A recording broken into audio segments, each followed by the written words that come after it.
ಬನ್ನಿ ಬನ್ನಿ ಆಯ್ತು. ನಾನ್ ಕಣವ ಕಿಟ್ಟಿ. ಪ್ರಸಾದ ನೋಡ್ಬೇಕಾಗಿತ್ತು, ಅದಕ್ಕೆ ಬಂದೆ ಕಣಮ್ಮ. ಮನೇಲಿ ಅಣ್ಣ ಇಲ್ಲ, ಎಲ್ಲೋ ಹೊರಗಡೆ ಹೋಗಿದ್ದಾರೆ ಕಿಟ್ಟಿ. ಏನ್ ಸಮಾಚಾರ? ಅಮ್ಮ ಕಲ್ಪನಾ, ಇವರು ರಮೇಶ್ ಅಂತ ಕತೆ ಕವನ ಬರೀತಾರೆ, ಪ್ರಸಾದ ನೋಡ್ಬೇಕಂದ್ರು, ಅದಕ್ಕೆ ಕರ್ಕೊಂಡ್ ಬಂದೆ ಕಣಮ್ಮ.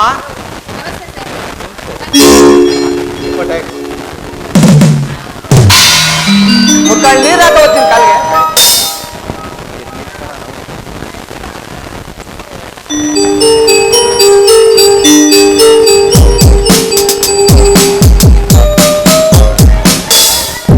ಹಾಗಾಗಿ ನಮ್ಮ ಅಣ್ಣನಿಂದ ಏನಾಗಬೇಕಾಗಿತ್ತು? ನಾನು ಮೈಸೂರಿನಲ್ಲಿ ವ್ಯಾಸಂಗ ಮಾಡಬೇಕಾದ್ರೆ ನಾನು ಹುಣಸೆಮರದೊಡ್ಡಿಗೆ ಹೋಗ್ತಾ ಕತೆ ಕವನ ಬರೆಯೋದಕ್ಕೆ ಹುಣಸೆಮರದೊಡ್ಡಿಗೆ ಹೋಗ್ತಾ ಇದ್ದೀನಿ ಅಂತ ಹೇಳಿದೆ. ಅದಕ್ಕೋಸ್ಕರ ಅವರು ನಮ್ಮಣ್ಣ ಪ್ರಸಾದಣ್ಣ ಅಂತ ಇದ್ದಾರೆ, ಅವ್ರನ್ನ ನೋಡಿ ಹೋಗಿ ಅವರು ಬೇಕಾದ ಸಹಾಯ ಮಾಡ್ತಾರೆ ಅಂತ ಹೇಳಿದ್ರು. ಅದಕ್ಕೋಸ್ಕರ ಬಂದೆ. ಬಹಳ ಸಂತೋಷ. ಅಂದಾಗೆ ನಿಮ್ಮನ್ನ ಕಳಿಸಿದ್ದು ಅಮರಣ್ಣನ? ಓ ಹೌದು, ಅವರೇ. ಓ, ನಮ್ಮ ಅಮರಣ್ಣ. ಸರಿ, ಹಾಗಾದ್ರೆ ನೀವಿಬ್ರು ಮಾತಾಡ್ತಾ ಇರಿ. ಕಿಟ್ಟಿ, ನೀವಿಬ್ರು ಮಾತಾಡ್ತಾ ಇರಿ, ನಾನು ಕಾಫಿ ಮಾಡ್ಕೊಂಡು ಬರ್ತೀನಿ. ಅಮ್ಮ ಕಲ್ಪನಾ, ನೀನ್ ಮನೇಲಿ ಇದ್ಯಾ ಅಂತಂದಿದ್ರೆ ಕಾಫಿನೇ ಕುಡಿತಿರ್ಲಿಲ್ಲ ಕಣಮ್ಮ. ಈಗ ತಾನೇ ಬರ್ಬೇಕಾದ್ರೆ 20 ರೂಪಾಯಿ ಬೇರೆ ಖರ್ಚಾಯ್ತಲ್ಲಮ್ಮ. ಪಾಸಲಕ್ಕ ಅಂಗಡಿಲಿ 2 ಬೋಂಡನೇ ಇಟ್ಟಿನ್ವೆ, ತಾನೇ ಈಗ ಕುಡ್ಕೊಂಡ್ ಬಂದ ಕಣಮ್ಮ. ಏನಣ್ಣ ನೀನು ಯಾವಾಗ ನೋಡಿದ್ರೆ ಇದೇ ರೀತಿ ತರಲೆ ಮಾಡ್ಕೊಂಡಿರ್ತೀಯ ನೀನು? ನನಗೇನಮ್ಮ ಗೊತ್ತು ನೀನ್ ಮನೇಲಿ ಇರ್ತೀಯ ಅಂತ. ಸರಿ, ನಾನು ಇನ್ ಬರ್ಲೇನಮ್ಮ ಸರ್? ಬರಲ್ಲ ಸರ್? ಎಷ್ಟು ದಿನ ಆಗೋಯ್ತು ನೀನ್ ಕಾಫಿ ಕುಡಿದು? ನನ್ ಕೈಯಾರೆ ಕಾಫಿ ಮಾಡ್ಕೊಡ್ತೀನಿ, ಕುಡ್ಕೊಂಡು ಹೋಗೋ. ಸೀತಮ್ಮ, ನಾನೇನಾದ್ರೂ ಬಿಸ್ನೆ ಹೋಗ್ಲಿಲ್ಲ ಅಂತಂದ್ರೆ ನಮ್ ಸಾವುಕಾರರು ಒಳ್ಳೆ ಕಜ್ಜಿ ನಾಯಿ ಆಡ್ದಂಗ್ ಆಡ್ತಾರೆ ಕಣಮ್ಮ. ಅದಕ್ಕೆ ನಾನೀಗ ಮೊದ್ಲು ಹೋಗ್ಬರ್ಬರ್ತೇನೆ. ಬರ್ಲಮ್ಮ? ಬರ್ಲ ಸರ್? ಪ್ರಸಾದ್ ಬರುವವರೆಗೆ ಇರ್ಬೋದಾಗಿತ್ತಲ್ಲ. ಸಾವುಕಾರ್ರೆ, ಬೇಡಿ ಬೇಡಿ, ನಾವು ಬರ್ತೀನಿ. ಅಂದಾಗೆ ನೀವು ಕತೆ, ಕಾದಂಬರಿ, ಕವನ ಎಲ್ಲಾನು ಬರೀತೀರಾ? ಹೌದು, ಕತೆ ಕವನ ಕಾದಂಬರಿಯನ್ನ ಎಲ್ಲಾನು ಬರೀತೀನಿ. ನಾನಂತೂ ಆಗಾಗ್ಗೆ ಓದ್ತಾ ಇರ್ತೀನಿ. ಕತೆ, ಕಾದಂಬರಿ, ಕವನ ಅಂದ್ರೆ ನನಗಂತೂ ತುಂಬಾ ಇಷ್ಟ. ಹಾಗೆ ನನಗೋಸ್ಕರ ಒಂದು ಯಾವ್ದಾದ್ರು ಕತೆ, ಕಾದಂಬರಿ ಏನಾದ್ರೂ ಹೇಳ್ತೀರಾ? ಅದಕ್ಕೇನಂತೆ, ಹೇಳೋಣ ಬಿಡಿ. ನಾನು ಬಡವ, ಆಟ ಬಡವಿ, ಒಲವೇ ನಮ್ಮ ಬದುಕು, ಬಳಸಿಕೊಂಡದ್ದನ್ನೇ ನಾವು, ಅದಕ್ಕೂ ಇದಕ್ಕೂ ಎದಕ್ಕೂ. ವಾವ್, ಸೂಪರ್ ಆಗಿದೆ. ನನಗಂತೂ ತುಂಬಾ ಇಷ್ಟ ಆಯ್ತು. ಕೂತ್ಕೊಂಡಿರಿ, ನಾನು ಬಿಸಿ ಬಿಸಿಯಾಗಿ ಕಾಫಿ ಮಾಡ್ಕೊಂಡು ಬರ್ತೀನಿ, ಸರಿನಾ? ಬೇಡಿ, ಬರುವಾಗಲೇ ಎಲ್ಲ ಮುಗಿಸ್ಕೊಂಡು ಬಂದಿದ್ದೀವಿ. ಅಂದಾಗೆ ನಿಮ್ಮ ಅಣ್ಣ ಬರುವುದು ಎಷ್ಟೊತ್ತಾಗ್ಬಹುದು? ನಮ್ಮ ಅಣ್ಣ ಇಷ್ಟೊತ್ತಿಗೆ ಬರ್ಬೇಕಾಗಿತ್ತು. ಅವನಿಗೆ ತುಂಬಾ ಜನ ಸ್ನೇಹಿತರು ನೋಡಿ, ಯಾರಾದ್ರೂ ಮಾತಾಡ್ಸೋಕ್ ನಿಲ್ಸಿದ್ರೆ ಸಾಕು, ಹಾಗೆ ಮಾತಾಡ್ಕೊಂಡು ನಿಂತ್ಬಿಡ್ತಾನೆ ನಮ್ಮ ಅಣ್ಣ.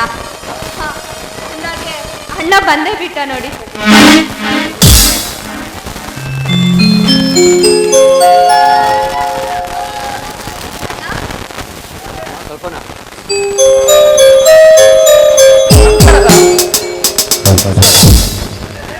ತಾವ್ಯಾರು ಅಂತ ಗೊತ್ತಾಗಿಲ್ವಲ್ಲ? ಅಣ್ಣ, ಅದನ್ನ ನಾನು ಹೇಳ್ತೀನಿ. ಇವ್ರನ್ನ ನಮ್ಮ ಅಮರಣ್ಣ ಮೈಸೂರಿಂದ ಕಳ್ಸಿಕೊಟ್ಟಿದ್ದಾರಣ್ಣ. ಅಮ್ಮ ಚೆನ್ನಾಗಿದ್ದಾನೆ ತಾನೆ? ಸರ್, ಏನೋ ಗಾಬರಿ ಬರ್ಬಿಡಿ ಸರ್. ಅಮರ್ ತುಂಬಾ ಚೆನ್ನಾಗಿದ್ದಾನೆ.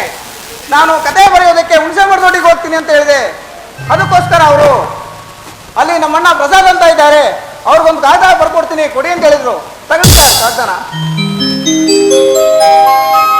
ಪ್ರೀತಿಯ ಅಣ್ಣನಿಗೆ ಚಿರಂಜೀವಿಯಾದ ನಿಮ್ಮ ತಮ್ಮ ಮಾಡುವ ನಮಸ್ಕಾರಗಳು. ನಾನು ಇಲ್ಲಿ ಕ್ಷೇಮ, ನೀವು ಕ್ಷೇಮವಾಗಿದ್ದೀರೆಂದು ಭಾವಿಸಿದ್ದೇನೆ. ಈ ಪತ್ರವನ್ನು ತಂದಿರುವಂತಹ ವ್ಯಕ್ತಿ ರಮೇಶ್. ಇವರು ತುಂಬಾ ಆದರ್ಶ ವ್ಯಕ್ತಿ. ಇವರು ನಮ್ಮೂರಿನಲ್ಲಿ ಕತೆ, ಕವನ, ಕಾದಂಬರಿಗಳನ್ನು ಬರೆಯಲು ಬಂದಿದ್ದಾರೆ. ಅಣ್ಣ, ಅವರಿಗೆ ಸಾಧ್ಯವಾದಷ್ಟು ಮಟ್ಟಿಗೆ ಅವರಿಗೆ ಬೇಕಾದ ಅನುಕೂಲ ಮಾಡಿಕೊಡಿ. ಇಂದು ನಿಮ್ಮ ಪ್ರೀತಿಯ ಅಮರ್. ನೀವು ಕತೆ ಕವನ ಬರೆದಿದ್ದೀರಾ? ಹೌದು ಸರ್. ನೋಡಿ ರಮೇಶ್, ನೀವು ಯಾವುದಕ್ಕೂ ಸಂಕೋಚ ಪಡದೆ ನಿಮ್ಗೇನು ಸಹಾಯ ಬೇಕಾದ್ರೂ ಕೇಳಿ, ನಾ ಮಾಡ್ಕೊಡ್ತೀನಿ. ಅಂದಾಗೆ ಇನ್ಮೇಲೆ ನಮ್ಮ ಮನೇಲಿ ಊಟ ತಿಂಡಿ ಎಲ್ಲ ಸರಿನಾ? ನೀವು ಹೇಳ್ದಂಗೆ ಆಗಿ. ಸ್ವಲ್ಪನಾ ಅಣ್ಣ, ಏನು ಅಣ್ಣ ಅಂದಾಗೆ ಇವರು ತುಂಬಾ ಚೆನ್ನಾಗಿ ಕವನ ಕಾದಂಬರಿ ಎಲ್ಲ ಹೇಳ್ತಾರೆ. ಪ್ಲೀಸ್ ಅಣ್ಣ, ಒಂದೇ ಒಂದ್ಸಲಿ ಹೇಳ್ಸಣ್ಣ ನಿನ್ ಬಾಯಿಂದ. ನೀ ಹೇಳಿದ್ರೆ ಇವ್ರು ಹೇಳ್ತಾರೆ, ಹೇಳಣ್ಣ. ಹೌದಾ ರಮೇಶ್, ನೀವು ಕವನ ಚೆನ್ನಾಗಿ ಬರೀತಿ ಓದ್ತೀರಂತೆ. ಒಂದ್ಸರಿ ಕವನ ಹೇಳ್ಬೋದಲ್ಲ? ನನ್ನ ತಂಗಿ ಬಹಳ ಇಷ್ಟಪಡ್ತಾ ಇದ್ದಾಳೆ. ಅದಕ್ಕೇನಂತೆ ಹೇಳೋಣ ಬಿಡಿ.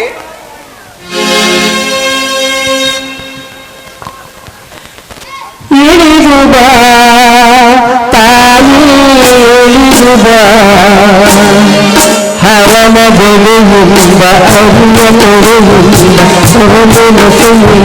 ಮುಸುವುದ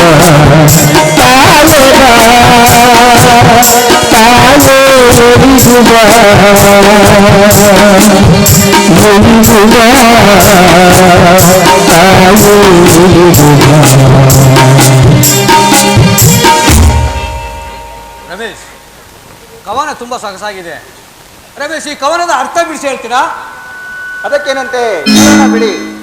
ಈ ಕವನದ ಅರ್ಥ, ರೈತನು ಮಳೆ ಬಾರದೆ ಬೆಳೆದಂತ ಬೆಳೆಯೆಲ್ಲ ಒಣಗೋಗಿ ಅವನ ಸ್ಥಿತಿ ಕಂಗಾಲಾದಾಗ ಅವನು ಆಕಾಶದತ್ತ ನೋಡಿ ಬಂದಂತಹ ಮೋಡಗಳೆಲ್ಲ ಚದರಿ ಹೋದಾಗ ಬಂದಂತಹ ಮಳೆಯೆಲ್ಲ ಹೋಯ್ತಲ್ಲ ಅಂತ ಹೇಳಿ ಅವನು ಆಕಾಶದತ್ತ ಮುಖ ಮಾಡಿ ನೋಡಿದಾಗ ಬಂದಂತ ಮಳೆಯೆಲ್ಲ ಹೋಯ್ತಲ್ಲ ಅಂತ ಹೇಳಿ ಕಂಗಾಲಾಗುತ್ತಾನೆ. ಮಳೆ ಇಲ್ಲದೆ ಬೆಳೆ ಇಲ್ಲ, ಬೆಳೆ ಇಲ್ಲದೆ ಮಳೆ ಇಲ್ಲ. ಹಾಗೆ ಬೆಳೆದಂತ ಬೆಳೆಯಲ್ಲಿ ಹಾಳಾಗಿ ಹೋದಾಗ ರೈತ ಕಂಗಾಲಾಗುತ್ತಾನೆ. ಆಗ ಆಕಾಶ ನೋಡಿ ಮಳೆಯನ್ನು ಭೂಮಿಗೆ ಕರೆಯುವಾಗ ರಚಿಸಿರುವ ಈ ಕವನದ ಅರ್ಥ.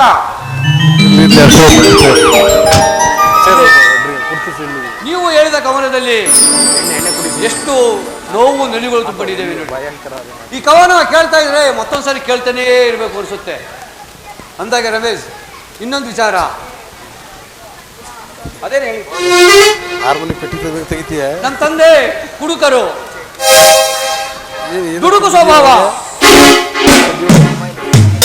ಒಂದ್ ವೇಳೆ ನಿಮ್ಮ ಮನ್ಸಿಗೆ ನೋವಾಗ ಏನೋ ನಡ್ಕೊಂಡ್ರೆ ಅದನ್ನು ನೀವು ಮನ್ಸಿಗೆ ಹಾಕೋದಿಲ್ಲ ಅಂತ ನಾ ಭಾವಿಸ್ಕೊಂಡಿರ್ತೀನಿ. ಅಮರ್, ಪ್ರಸಾದ್ ಅವರೇ, ಅಮರ್ ನಿಮ್ಮ ಸಂಸಾರದ ಬಗ್ಗೆ ಎಲ್ಲ ಹೇಳ್ಕೊಂಡಿದ್ದಾನೆ. ಆದ್ರೆ ನಿಮ್ಮ ಮನಸ್ಸಿನಿಂದ ನಾನು ನೇರವಾಗಿ ಹೇಳ್ಕೊಂಡಲ್ಲ, ಅದು ನಿಮ್ಮ ದೊಡ್ಡ ಗುಣ. ಅಮ್ಮ ಕಲ್ಪನಾ, ಅಣ್ಣ ಕಾಫಿ ತಿಂಡಿ ಏನಾದ್ರು ಕೊಟ್ಟೇನಮ್ಮ? ಅಣ್ಣ, ನಾನು ಕಾಫಿ ಮಾಡ್ಕೊಡ್ತೀನಿ ಅಂತ ಹೇಳಿದೆ. ಅವರೇ ಬರ್ತಾ ಎಲ್ಲ ಕುಡ್ಕೊಂಡ್ ಬಂದಿದ್ದೀನಿ, ತಿಂಡಿನೂ ತಿನ್ಕೊಂಬಂದೆ ಅಂತ ಹೇಳಿದ್ರಣ್ಣ. ಅದಕ್ಕೆ ನಾನು ಕೂಡ ಸುಮ್ಮನೆ ಆದೆ. ಪ್ರಸಾದ್ ಅವರೇ, ಮೇಲೆ ಇದ್ದೇ ಇದೆಯಲ್ಲ ಬಿಡಿ ಸರ್, ತಗೊಂಡ್ರಾಯ್ತು. ಅಂದಾಗೆ ನಾನು ಹೊರಗಡೆ ತಿರುಗಾಡ್ಕೊಂಡು ಬರ್ತೀನಿ. ಆಯ್ತು, ಹೋಗಿ ಬನ್ನಿ. ಆಗಾಗ ಮನೆ ಕಡೆ ಬರ್ತಾ ಇರಿ. ಅಮ್ಮ ಕಲ್ಪನಾ, ಅಪ್ಪ ಏನಾದ್ರು ಮನೆ ಕಡೆ ಬಂದಿರೇನಮ್ಮ? ಅಣ್ಣ ಬಂದಿದ್ರು. ಎಲ್ಲಿ ಹಾಳಾಗೋದ ನಿಮ್ಮ ಅಣ್ಣ ಅಂತ ಬೈದ್ರು. ಆಮೇಲೆ ಅಪ್ಪ ಹೋಗಿ ಕುಡಿತಿದ್ದ ಕಡೆ ಎಲ್ಲ ನೀನ್ ಇವ್ರಿಗೆ ಕಾಸೆಲ್ಲ ಕೊಡ್ಬೇಡಿ, ಹಾಗೇನೆ ಕುಡಿಯೋದಕ್ಕೂ ಕೊಡ್ಬೇಡಿ ಅಂತ ಹೇಳಿದ್ಯಂತೆ. ಅದಕ್ಕೆ ನಿಮ್ಮ ಅಣ್ಣ ಹಾಳಾಗೋಗ್ಲಿ ಅಂತ ಬೈಕೊಂಡು ಹೋಗಿ.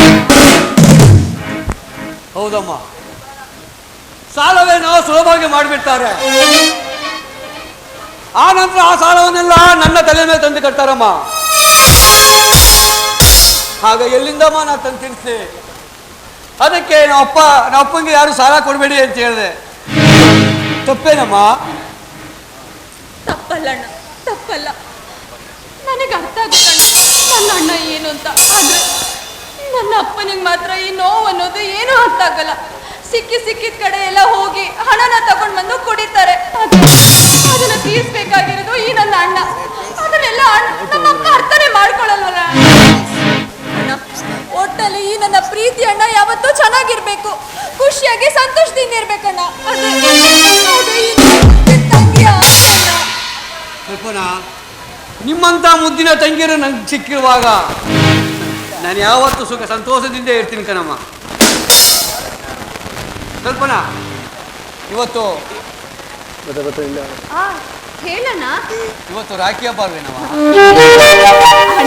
ನಾನು ಮರ್ತೇ ಬಿಟ್ಟಿದ್ದೆ.